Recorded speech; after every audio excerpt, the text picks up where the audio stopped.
Isaiah 14 says, "For the Lord will have compassion on Jacob and will again choose Israel and will set them in their own land." I want you to read that and insert your own name there. For the Lord will have compassion on Jacob and will again choose Israel and will set them in their own land, and sojourners will join them and will attach themselves to the house of Jacob. And the people will take them and bring them to their place, and the house of Israel will possess them in the Lord's land as male and female slaves. And this is where the emphasis of what God wants us to know this day lies. It says, they will take captive those who were their captors and rule over those who oppressed them. What does that mean for you and for us? If you consider what has been beating you down, what has been holding you ransom, the grief that you have been fighting through, according to the word of the Lord, it says, what was once tormenting you, what was once chasing after you, you begin to run over. What once held you in bondage, you now hold captive. And so the daddy's devils that you spoke about could only go so far when you come to the understanding that at some point this thing has to stop. Ladies and gentlemen, we're here today. I said we're here today. Amen. So if that's what God is doing, we agree with him. I said we agree with what God is doing and what he desires to do in this house. We want to honor in his absence our chief apostle or leader in the person of Apostle Dr. Matthew L. Stevenson.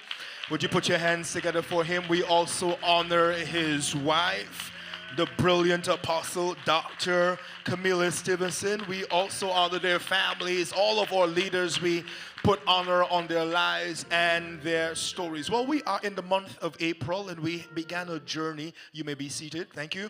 We began a journey last week, our preaching series for the month of April. And we continue that today. The word anomaly is defined as an abnormality, something that is outside of the usual, something that is not what you would expect it to be. So it's defined as a blip on the screen of life that doesn't fit with the rest of the pattern. It means, or it comes from the root word in Greek. It means to be uneven or to be irregular. Have you found yourself in the room where it looked and felt like everybody else was going one way and what you felt was completely different to what everybody else was feeling? It means that you find yourself in the place where you are the exception, where you are the difference. You have been called to be the difference. You have been called to be the one that stands out. You've been called to be the one that does not fit into what is happening. And if we know anything about the seas and about fish, what we'll understand is that the only fish that will go in the direction of the tide is a fish that has died. And so what the fish has to learn to do is, regardless of the strength of the wave, regardless of the strength of the opposition, the testimony that I'm still alive is that I've got to keep going in the opposite direction of where the pressure is coming from.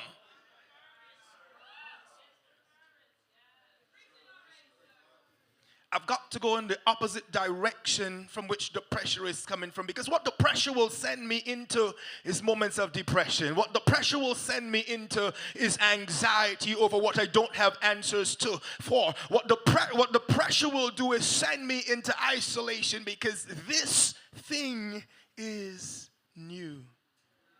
This thing demands quite a lot of my strength. And even if all of them are not swimming at the same pace, they're moving in the same direction. Direction may be more important than your pace. Because you could be going speed in the wrong direction, it doesn't make it right. It's that direction is more important than speed. So we're talking about what is or what represents the difference about you that you have not yet taken ownership of.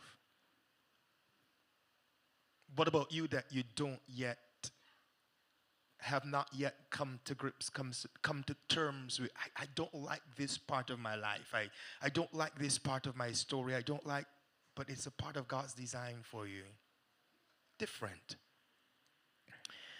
So what would you do differently if you were told, I've got a couple of questions for us before we go any further. What would you do differently if you were told that every attempt that you have made to this point to fit in, reduce yourself, dim your light, take a back seat, be quiet, keep a low profile, was in direct opposition to what God created you to be and to do? Respectfully. What would you do if you were told that what you do now with who you were created to be is the precursor for what God will do next? Respectfully. Because you have a choice, you don't have to. But what would you do differently if you found out that the faster it takes for you, or the faster you make a decision to embrace all of who God created you to be, would be the faster God would get your next to you? Respectfully. What if you were told that your refusal to embrace God's original intent for your life was an insult to his divine creativity? Respectfully. What would you do differently if you were told that the mundane definitions about you were not your actual reality? Respectfully. Because people will define you at the place they meet you. And many of you have been defined because some people met you while you were in a crisis. And they met you at a low place, and so their idea of you, what they and how they have defined you, was by way of how they were introduced to you without knowing the fullness of your story. But what would you do if you were told that you do not have to live to those definitions? You don't have to agree with those mundane definitions. You may have met me there, but that's not where I live. You may have met me in a season, but that's not the entirety of my life. What would you do differently? Respectfully. What if you were told that you no longer have to allow your issues to be your identity? Respectfully, this is what I feel. This is not who I am. This is where I've been. This is not who I am. This may have been what I was introduced to, but this is not the end of the story. Respectfully. Romans 12:2 tells us that we're not to be conformed to this world. Don't fit in. But be transformed by the renewal of your mind, that by testing you may discern what is the will of God, what is good and acceptable and perfect. Today, I want to talk to us briefly about the unlikely one. The unlikely one. The unlikely one. Genesis chapter 29 tells us, it chronicles a story. Actually, 28, it starts in 28 and goes on. I'm going to jump about in chapter 29. But it recalls the account of God's instructions to Jacob to get up and move from where he was in the direction of Bethel. He didn't have all of the instructions. He didn't have all of the details. The only thing he had was an instruction from the Lord. And so what we begin to see, just the entire chapter, what we begin to see in this story that's being told to us, in this experience that's being shared to us, is that Jacob responds in obedience to what the Lord pretty much had told him to do. And he got up and he moved in the direction without having all of the details. And so, as he began to do so, he came into several experiences that we are aware of. But what's important is that Jacob started off in obedience, not in question, but in obedience. And even if he had questions, the questions were not louder than his desire to obey God. So it is okay for us to have these questions, but not allow what we don't have the details for to cause us to stay put or to stand in rebellion to the instructions that the Lord has given unto us. I'm still talking to us about the unlikely one, because the likely one will be those who will sit and wait until they have all of the instructions and all of the details before they move and do what God has told them to do, or what God is commissioning them to do, because I want to see the full picture before I make my first step. But the unlikely one who will say, my feelings, my emotions, everything about my history tells me that this is potentially dangerous for me. But I'm not going to allow that to hold me ransom to what I could potentially walk into with each step of obedience in the right direction. And so Jacob got up and he went. Let's look at, I'm going to read it. Let's look at, I'm going to read from 1. Let's try this. Then Jacob went up, 29 verse 1, I'm reading from the English Standard Version. It says, then Jacob went up on his journey and came to the land of the people of the east. And he looked and he saw a well in the field, and behold, 3 flocks of sheep lying beside it. For out of the well the flocks were watered.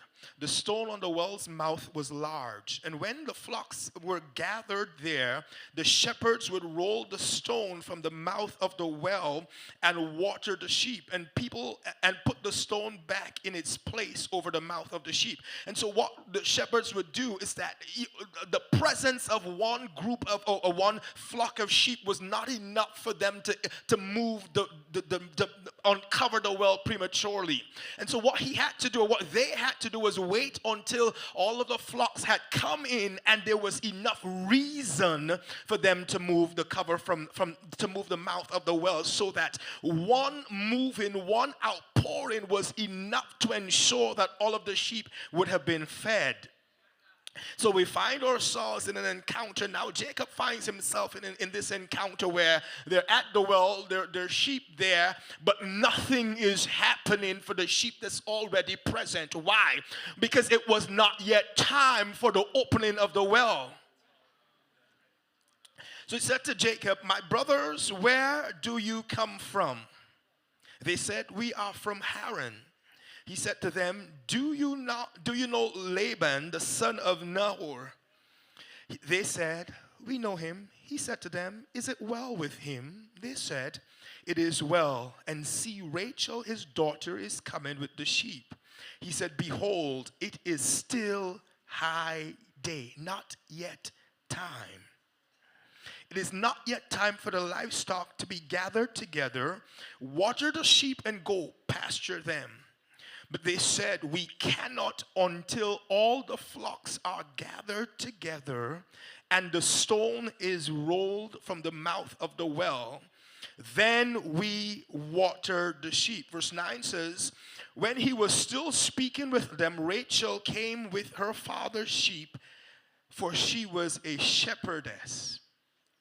Now as soon as Jacob saw Rachel, the daughter of Laban, his mother's brother, and the sheep of Laban, his mother's brother, Jacob came near and rolled the stone from the well. Remember, it was not yet time, but Jacob becomes distracted by this amazingly good to look upon woman.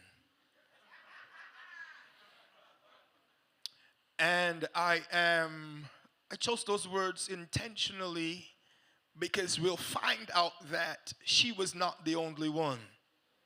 We find ourselves in this place. And so he gets confused by the woman's beauty.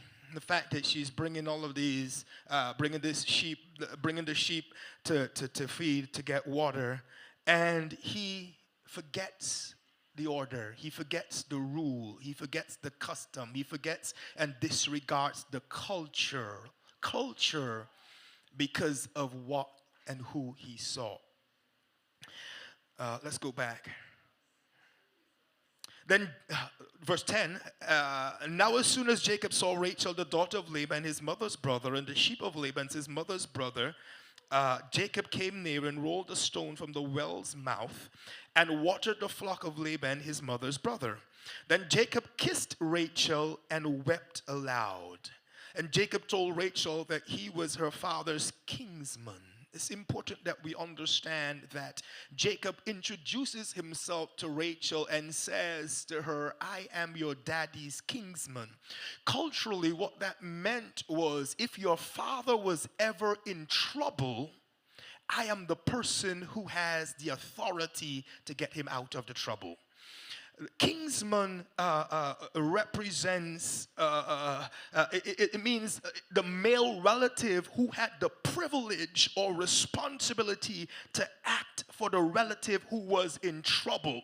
And so it's not strange that Pastor Rich was leading us along the direction about people who find themselves in the need of a miracle, or people who find themselves in trouble, or those who find themselves at the place of I've got to see God prove himself because I don't have any way out of where I'm at. And so it is the person who had the responsibility to get you out of danger and to vindicate your cause. We hear and we read about the story of Boaz and Ruth, and what we don't know is that Boaz was not the first in line. Somebody else was ahead of him who had to decide, who had to vacate their responsibility of being the kingsman. And he said, I don't want her. You can do with her what you please. And so Boaz had to get the permission or the release from the one who was the original kingsman, who has passed you off because they have not considered your worth, who has disregarded you because they don't know the full story, or because they think they know the full story, they have disregarded you and have counted you out as one who was not worthy of the vindication that's due to your story, who has disregarded the details of what and who you have fought to come through to be where you're at because of what they heard, what they saw, what they were introduced to. He said, I'm your father's kinsman. In other words, he says, I'm here to help your father. I'm the help of your father. I'm going to make that make sense a little bit from now. Verse 13 says, as soon as Laban heard the news about Jacob, his sister's son, he ran to meet him and embraced him and kissed him and brought him to his house. Jacob told Laban all these things, and Laban said to him, surely you are my bone and my flesh. And he stayed with him a month. Then Laban said to Jacob, because you are my kinsman, should you therefore serve me for nothing? Tell me, what shall your wages be? Now Laban had two daughters. The name of the older was Leah, and the name of the younger was Rachel, the one who just caught his attention, the one that was good to look upon. Leah's eyes were weak. This is the other sister. We're talking about the unlikely one, the one that doesn't show up the way Rachel showed up. The one that you would not take a double take of when she walks into the room. The one whose story you have disregarded because you have some amount of details about what they endured up to this point.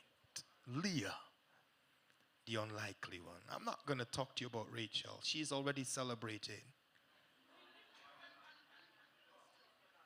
Let's talk about Leah, the unlikely one, the one whose eyes were crossed.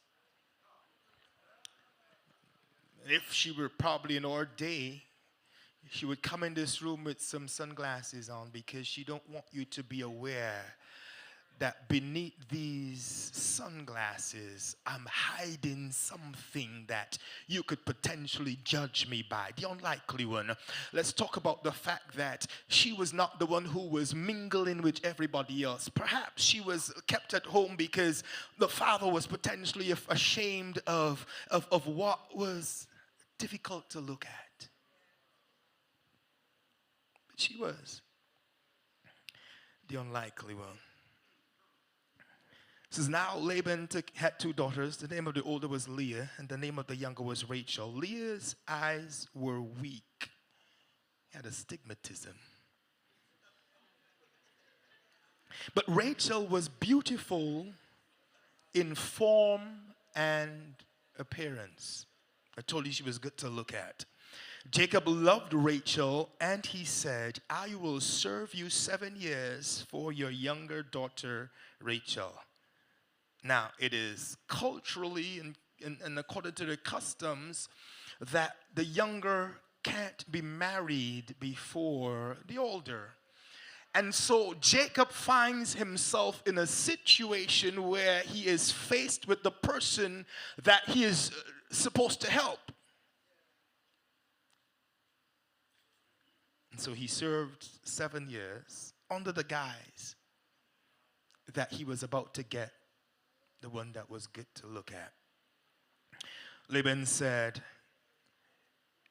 it is better that I give her to you than I should take her that I should take her to any other man. Stay with me. So Jacob served 7 years for Rachel, and they seemed to him but a few days because of the love he had for her. Fell in love with a stranger. Then Jacob said to Laban, give me my wife, that I may go into her, for my time is completed. So Laban gathered together all the people of the place and made a feast. But in the evening he took his daughter Leah, the one with the eye issue, and brought her to Jacob, and he went into her. He slept with the wrong woman. The unlikely one, the one that he would not have given a second look at, and the one that he did not initially choose. He said, I know what the custom is, but that's not what I want. He said, I know what you are trying to present to me, and I hear you, but that's not what I want. Give me what I served you for. But he was tricked. He was deceived by the one he was sent to help. Have you ever found yourself in the place where you were and have been deceived by the one you were sent to help? Bitten by the mouth that you fed. Cursed by the one you covered. We're talking about, it's not about Rachel. We're talking about Leah, the unlikely one. So, are we all right? Are you okay? All right. Jacob is now potentially frustrated. Could you imagine serving 7 years for this prize? Could just imagine going into the dark room and thought that you're about to have the time of your life, and you probably did.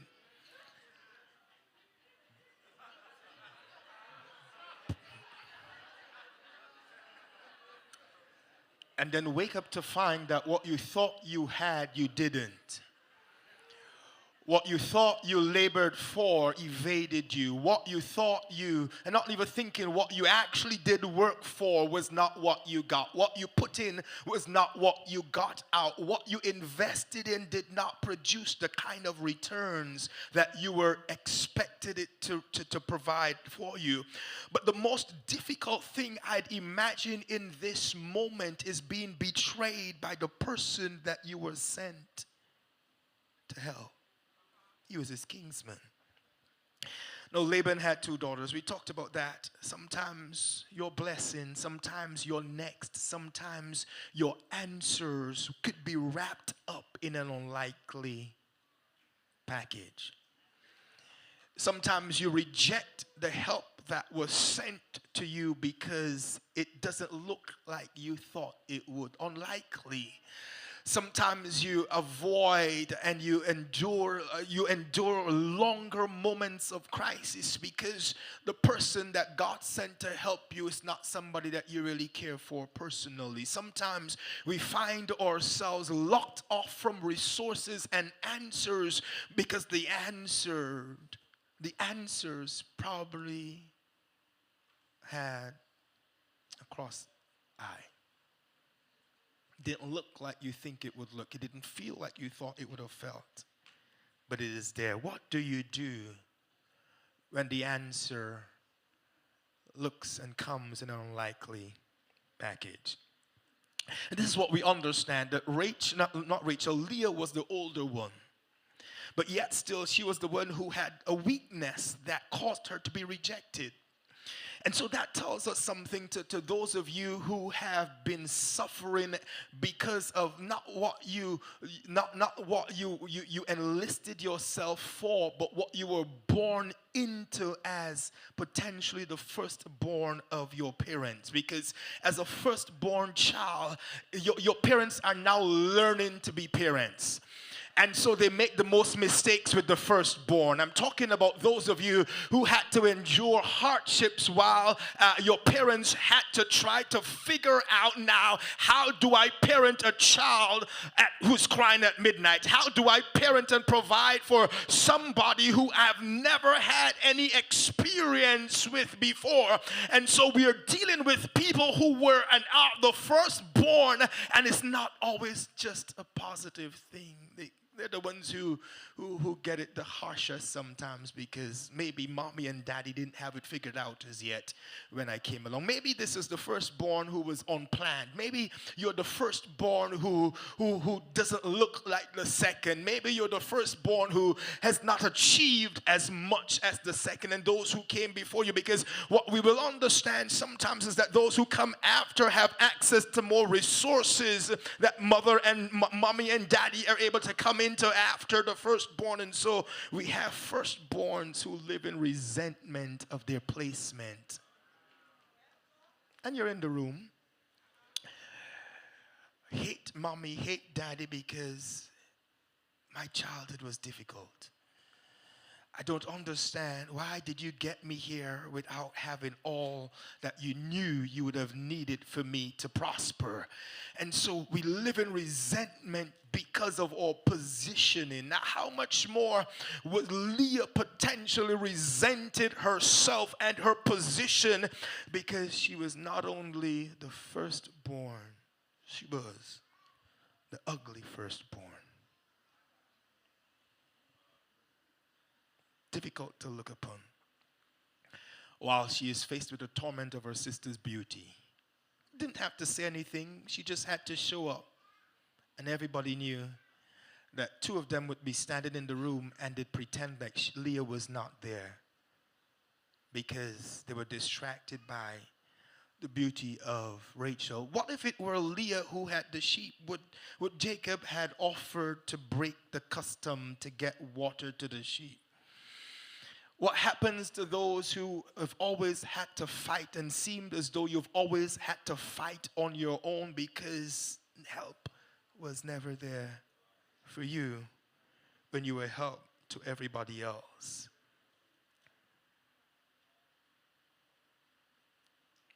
What do you do when you discover that deception is lurking? 22 says, and Laban gathered together all the men in the place and made a feast. But when the night came, he took Leah his daughter and brought her to Jacob, who had intercourse with her. And Laban gave Zilpah, his maid, to his daughter Leah to be her maid. But in the morning Jacob saw his wife, and behold, it was Leah. Here comes disappointment. And he said to Laban, what is this you have done to me? Did I not work for you all those 7 years for Rachel? Why then have you deceived and cheated and thrown me down like this?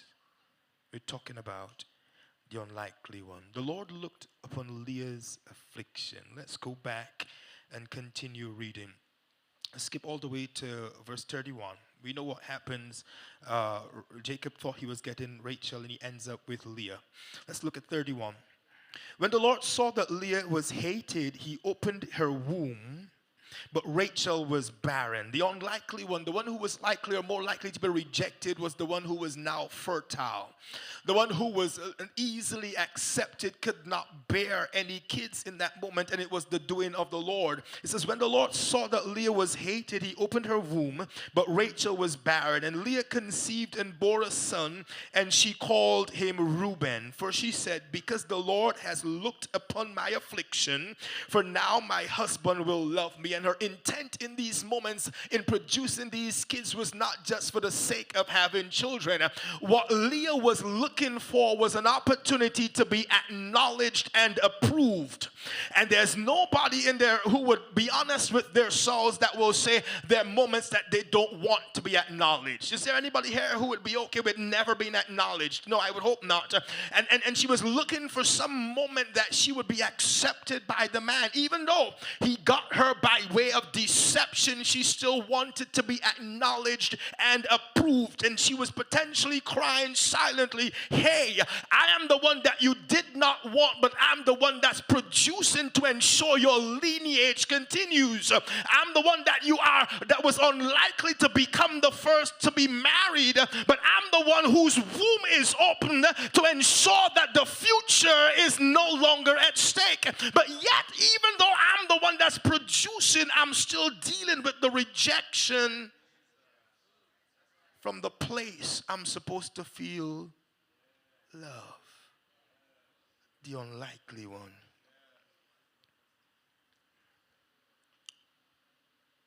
She conceived again and bore him a son.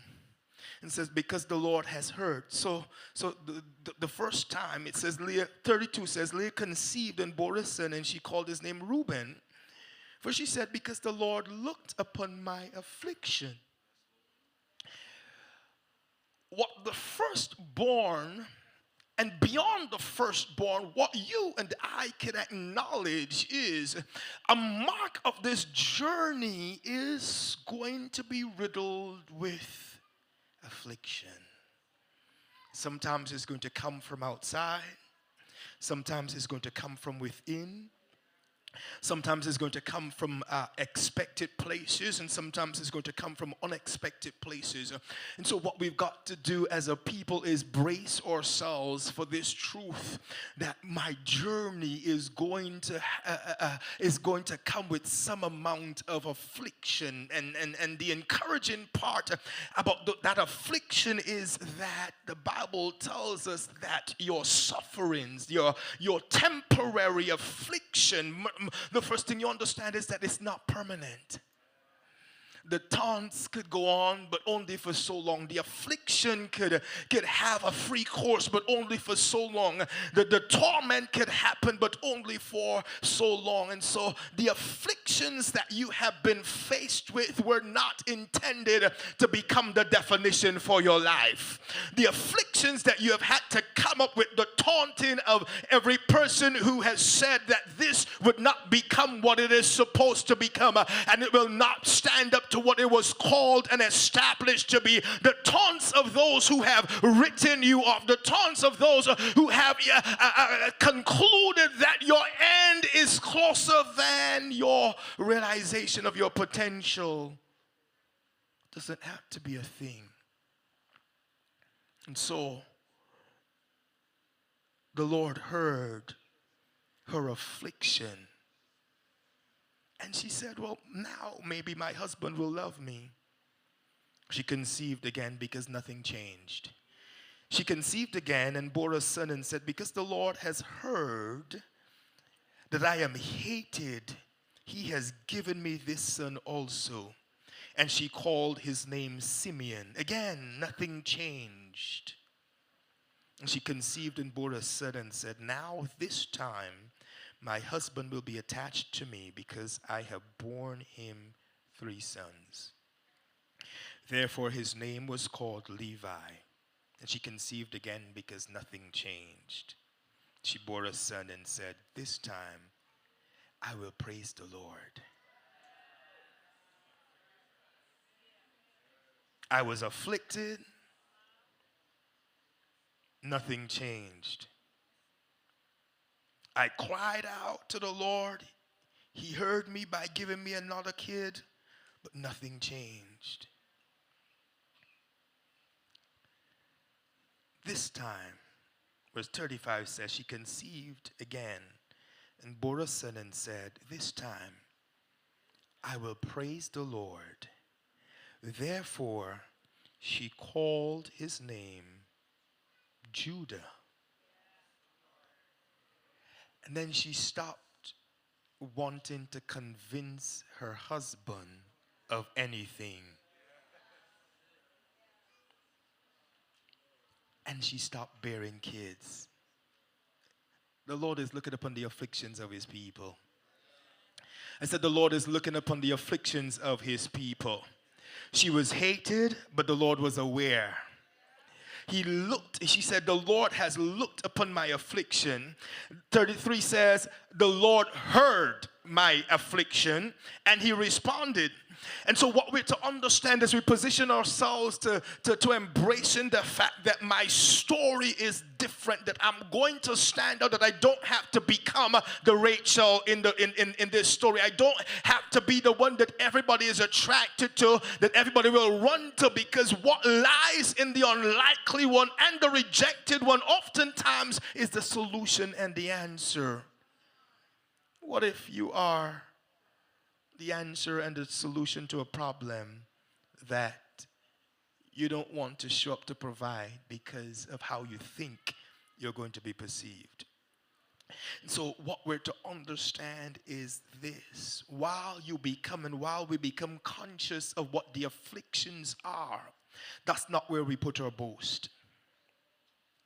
Boast not in your affliction,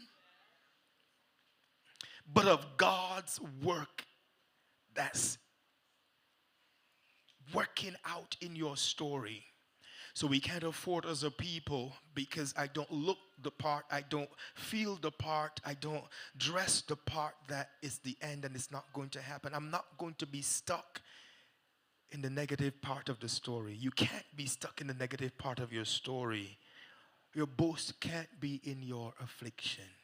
You can't amplify what is not working more than you do for what has been working. You can't put more focus and emphasis on what the challenges are and forget how far you have already come.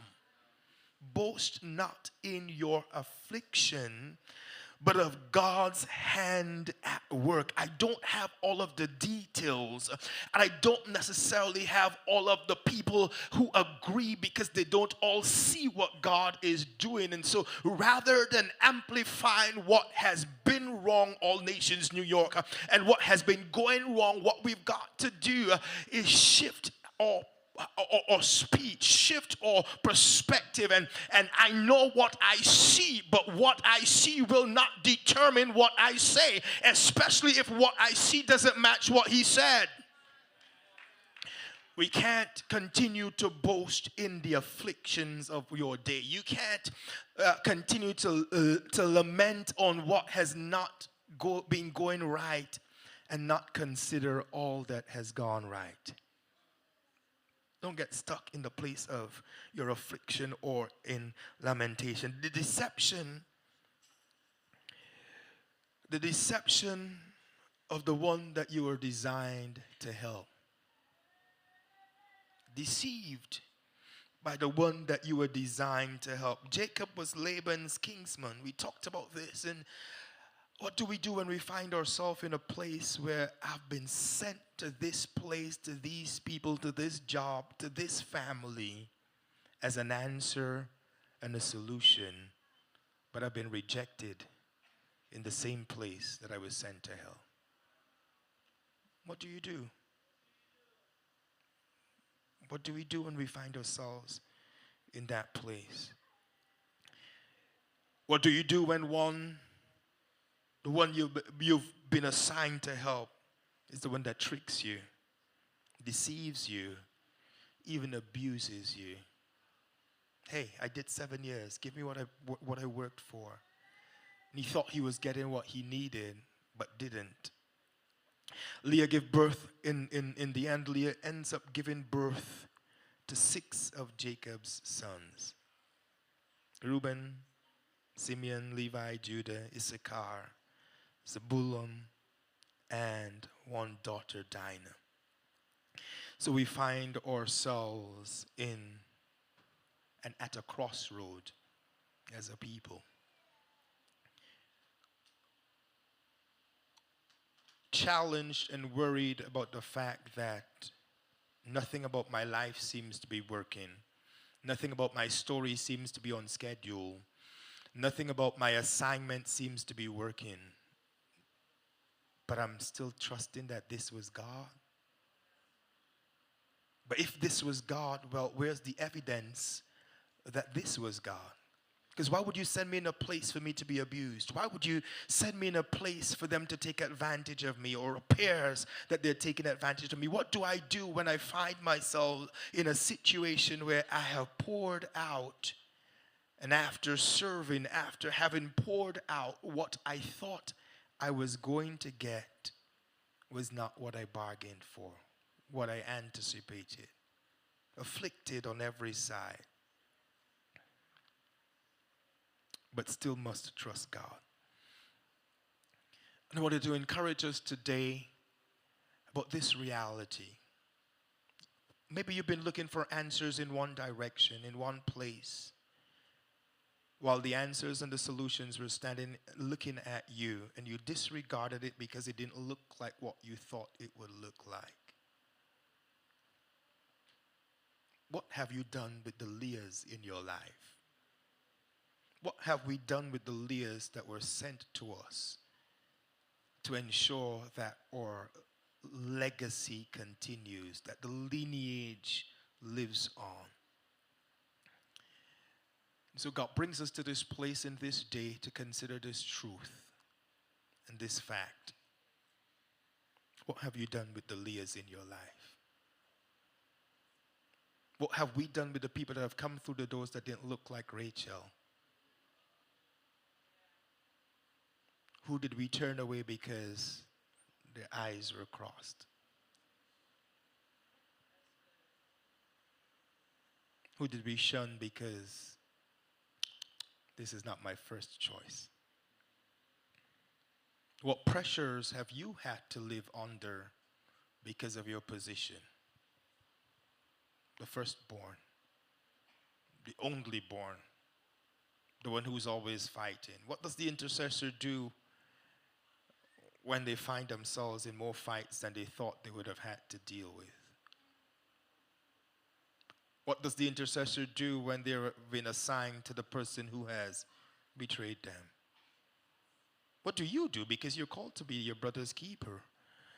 When the brother that you have been keeping was the one that was exposing you. What do you do? What do we do with the Rachels in our lives and in our stories? Jacob journeyed to the unknown. Jacob was abused by the one that he was sent to help. Laban's deception concerning his help. Leah's, if we want to call it a dysfunction, Leah's rejection, which which led to her potential self-esteem issues and challenges. What do we do when we hate the body that we were born in? What do we do when we hate the parts of our story that people don't know? What do we do with the Rachels, or the part of your story that looks like Rachel? Ugly on the outside, but has the ability to produce change, and hold an entire nation. What would you do if I told you that the parts of your story that you're trying to hide are the parts of your story that's going to bring people into deliverance? What do you do when you come to the understanding that what you dislike about yourself is potentially what God wants to use the most? What do you do when you are told and faced with this truth that you are measuring yourself against a pace that God did not set for you? You did that to yourself.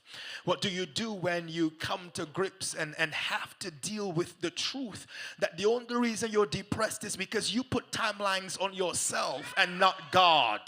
What do you do when you must face this truth that the only reason that you cry at night is because you told yourself that you had to be married by 25, and who told you that you had to have kids by 32, and who told you that you had to have a house by 40? What do you do when you come to terms with the fact that the things you have been crying about were the very things that God had designed to use about your story? What do you do with the Leah that you see in the mirror when everybody else on the outside sees Rachel? Because I promise you, there's a little bit of Rachel, there's a little bit of Leah in Rachel. I promise you, there's potentially a little bit of Leah in Rachel. Because not everybody who stands with the mic has got it together. Not everybody who stands to lead you has got it together. What do you do with the reflection in the mirror that allows Leah to be amplified above the Rachel? Because it's not just what do you do with the ugly parts of your story. What do you do with the beautiful parts of your story that you don't want to take ownership of?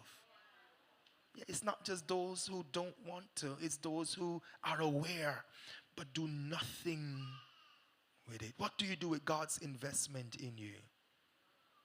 Crossed eye, but destiny in your belly. Not going at the pace of the person next to you, but you're right on time. Because what I've come to understand is that time only has to be redeemed for people who believe they've lost time.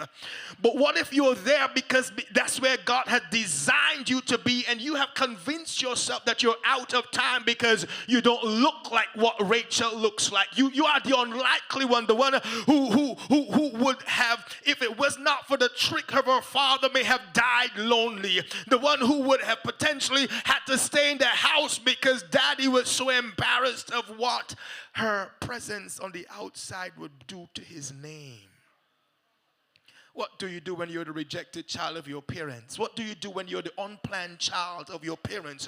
What do you do when you're the one who they have all the expectations for and have no idea what you are struggling through to stand up, to wake up in the morning, to get out of your bed, to get in the shower, and to get dressed? Hey, Leah.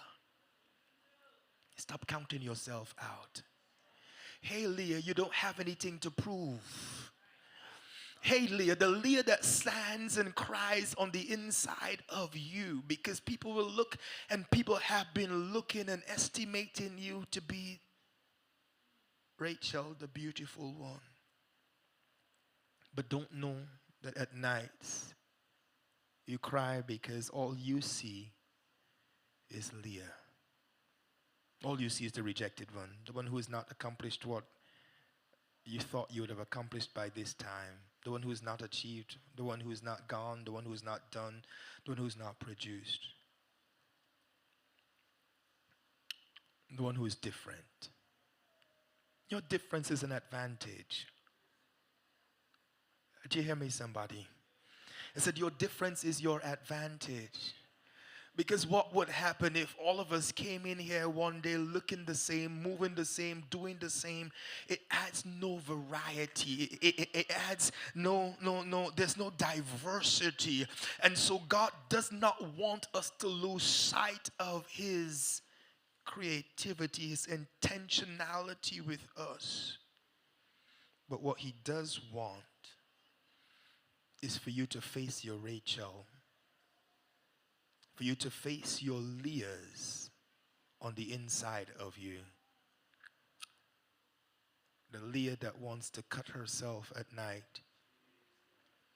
The Leah that has daydreams and fantasizes about her funeral because she wants a way out.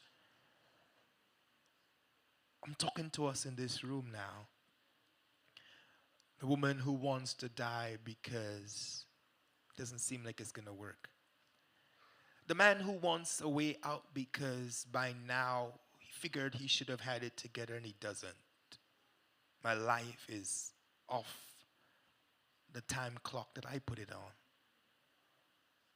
That's who I'm talking to today. Hey, Rachel, you are the unlikely one.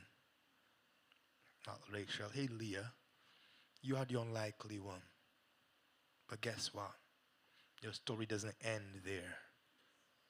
Your story doesn't end there. There's destiny in your belly. I'm talking to the Leahs on the inside of us today. What have you been trying to hide about you that has the potential to shake and shift this room? What have you been trying to hide about your story that has the potential to shake and shift this region? What have you been wallowing in your pursuit of the acceptance of people around you? Where have you tried to fit in that was not designed for you? What tide have you been trying to rock with when you were created to go against the tide? Would you jump to your feet in this room, everybody? Believe the Lord wanted to and wants to encourage us in the direction of or the pursuit of our purpose. I don't know who you are. I don't know where you find yourself in the story. For some of you, you have been stuck at the fact that you have been deceived by the people you've been sent to help. For others of you, it may be that you can't even face yourself and your own story because you have, number one, been working self-sabotaging yourself. As a matter of fact, who told Leah she was ugly? Who told Leah that she was ugly? What if your difference was the thing that added value to you, but you have used that difference to reduce your own value? You don't have to be like anybody else. You've got to be you. You don't have to show up like anybody else, all nations. You've got to show up like who God has called you to be. So we're in this room and we're dealing with people's stories, people's lives to this point. Celebrated on the surface, the Rachels who have Leahs screaming on the inside. God hears you. Would you bow your heads in this room? And in this moment, I want you to just have an exchange with the Father concerning potentially how you have rejected your own help. How you have discredited and discarded yourself because you don't look like, feel like, you don't do like how everybody else does it. But you weren't called to do it that way. Your difference is not to be used against you. Would you use your difference as an advantage? Your difference sets you up and positions you to reach a people that I may potentially never be able to reach. What if you can be the best teacher rather than being the doctor you think you need to be to please your Father? What if you can be the best dancer? What if you were just created to be the best nurse?